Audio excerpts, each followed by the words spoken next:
My name is Mike Hurst and this is at Highland Hill Farm, and today we're going to do a little tutorial on how to prune a maple tree.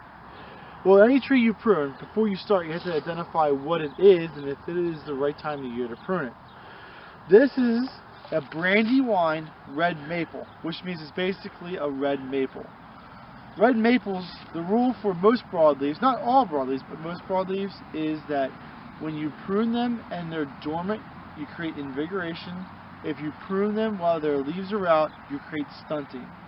Since the leaves are gone, and now is a great time to prune. We'll have real good results in the springtime as we're pruning right now. It's February. And also another really good feature of pruning when there's no leaves off is you can actually see the structure of the tree. And this maple here is super easy. There's not a lot wrong with it, so it'll be real quick to go do. But it's just a little bit small in caliber. It's probably about 1.25 inches, maybe 1.5 inches in caliber. When we judge caliber, we usually go about 6 inches up from the ground and measure right about there. I know when you listen to some other arborists, they do diameter at breast height, but when you're buying trees and they're not bigger than your breast height, how are you going to measure it? So at nursery, you do about 6 inches from the ground. So when we first started out, we know that it has one single leader going through it. Real easy to define going up.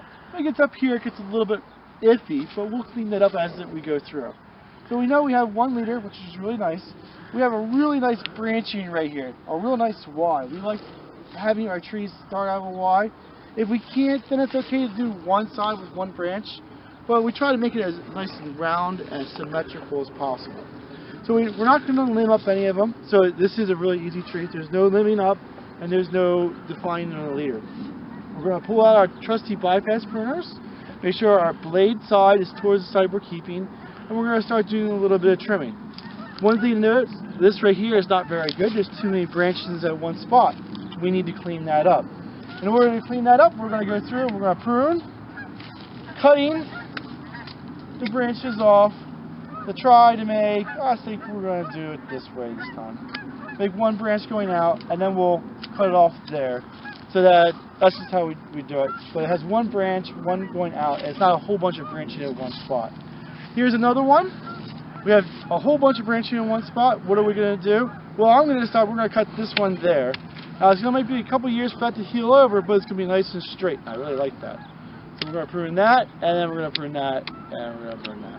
We have one line going on and off.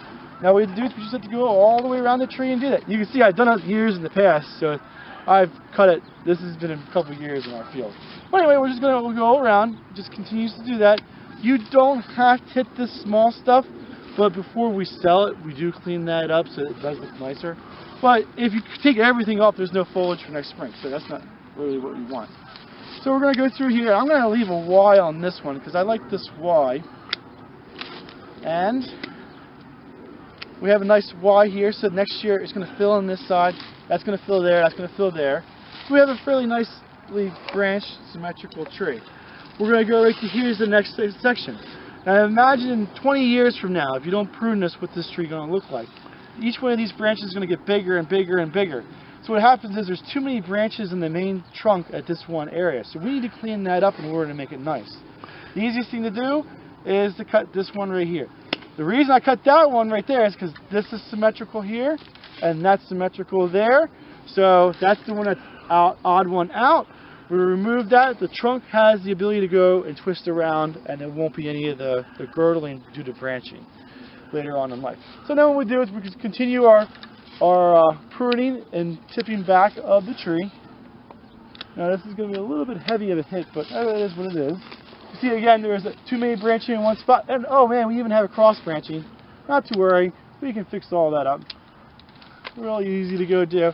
Okay, so now this is where we get to it. We had to imagine we're making one trunk, and if you have any of the little bit weird twists to it, don't worry about what it actually looks like. Always try to grab the branch that's closest to the center, or the highest. That it just makes the tree more structurally sound later in life. So let's go around and clip a couple of these guys. And now we have to be real careful. We're going to bring this over and tip these guys. Now you notice right here, it looks like a bird landed right there and broke that off. So we don't have a good central leader. So we're going to say, which one's stronger? That one's stronger, We're going to subordinate the prune. We're actually going to knock these two out, and we're going to probably knock that guy to there. And we're just going to really lightly tip it, because if we don't, it's going to look weird. And that's all that I do for the pruning of it. So that's a really simple one. There's a really hard one over here. This one here is much harder. And you look at it and go, oh gosh, look at that structure. Ooh. Oh boy. So the first thing I'm going to do is you look at it, step back a little bit. What's going to be the main leader to it? Which one's the best one to use for the main leader? You can see there's a Y here, there's a Y there, and a Y there, and a Y there. Well, we always want it to be the highest if we can. So this one's higher than this one, even though this one's bigger. So if we prune this one down, this would be easily overtaken.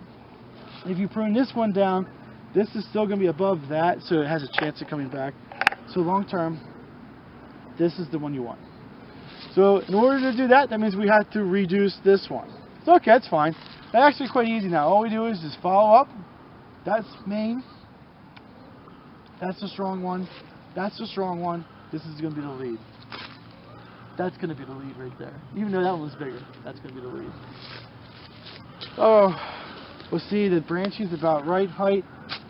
There's going to be a nice Y right here, but it's also wide on the other side. So we're not going to have a real nice structure like that one over there. But we are going to remove this one and this one. So at least the main branching is about the same spot. There's too much branching going on, so we need to clean it up so that years later, when the tree gets nice and big, the branches aren't growing into one another. We don't want that. So we want to make it nice and clean so there's space between the branching. Let's knock this back a little bit. Not too much. This one's going to be hit much harder. Okay. I know it's not perfect, but it's hit harder, so they're more evenly in line, more symmetrical is what we want. We want a nice looking tree. Whoever is going to buy it, we want to get a nice product out as possibly we can. We're working our way up. It's not perfect, but it's still a decent tree. I would be quite happy if I got that tree. Now we're going to work up on this limb. We're going to do one limb at a time, going around and making them into a nice looking tree. This one's almost at the size of you would like to sell it. Okay, so we need to do some major pruning on this one now. So this is where it's going to get a little bit rough on the amount that we're going to take off, but we need to take it off in order to make the tree into what we want it to be.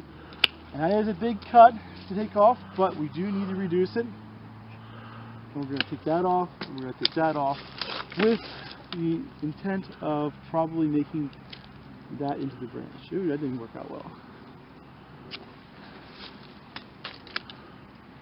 So we still have a branch coming up. It is reduced. I don't want that growing too fast. That's the one we want to keep, so we have to do the same one for this one here. Wow, there's a lot of branching here. But that's sometimes what happens with maples. And maples are known for putting a lot of branching out. Actually, I'm going to cut this.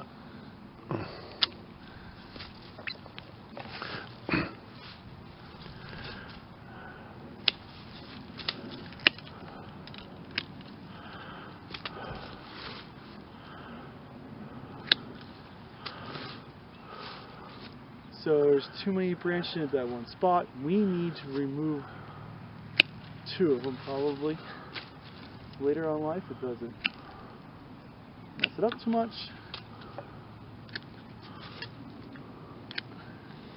And then this one here, we're just going to lightly tip. We're probably going to leave that one go because we want it to be growing faster than the rest. We probably won't have to stake it at this particular point of its age in life. It'll probably grow out pretty much straight. That's probably the right way to go after it. That's how I would do it. I mean, next year you should be able to sell it. If you do notice, you see this coming out. All maples, that's called weeping. They all weep when you prune them. Even this one over here. Don't worry too much about it. That's just part of the nature of it. But that's how I would go after pruning the tree. You can call Michael with your tree questions at 267-446-2376.